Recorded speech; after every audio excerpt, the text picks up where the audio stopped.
Things are heating up for Palantir in their military business, with another new contract win with the Air Force just recently announced. It's small, but I wanted to briefly cover this because I don't know if these are actually related with a recent news announcement. But really quick first too, let's give a round of applause for the stock actually getting into the $30 today for this week's close. I'm not one to cheerlead the stock, and it's just an interesting point in time, to be honest, to witness. Now, in the shorter term, I don't really care about this, but because we want to be in the business to actually grow fundamentally and justify the valuation it receives over the longer term.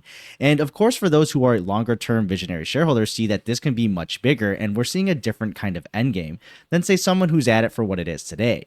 Bringing in less than $3 billion in yearly revenue right now, but it's important to emphasize that's just what it is at the moment. And I think a lot of folks are getting excited today, but we are only witnessing the seeds and the beginning of the company. I personally believe they can thrive in all industries ubiquitously due to its ability to operationalize AI for what actually meets the needs of each and every customer. But that's just a short spiel for my thoughts on the price action, so I'm curious to know what you guys think of $30.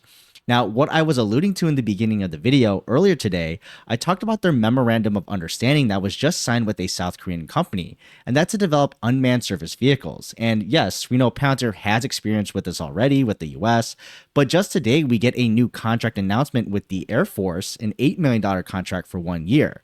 But in the PR, they specifically note work will be performed primarily in South Korea.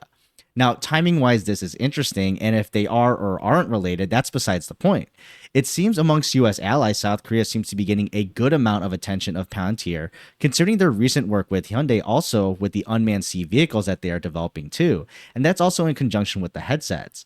Now, I'm not pointing here to mean that there's a brink of war going to happen, but rather as an observation, with this being a microcosm of the potential in other areas of the world with allies, where if there is an increased tension, Palantir just seems to be the one with the reputation to step in and try to help tackle those technology problems in developing the next generation of the military hardware, working in tandem with software. So maybe it's just a good deal timing and convenient here that we heard from earnings, but I just think with the multiple announcements of deals this week, with also their Titan delivery as well as better than expected government growth, the variables just seem to be pointing to a possible renaissance and opportunity for this line of business.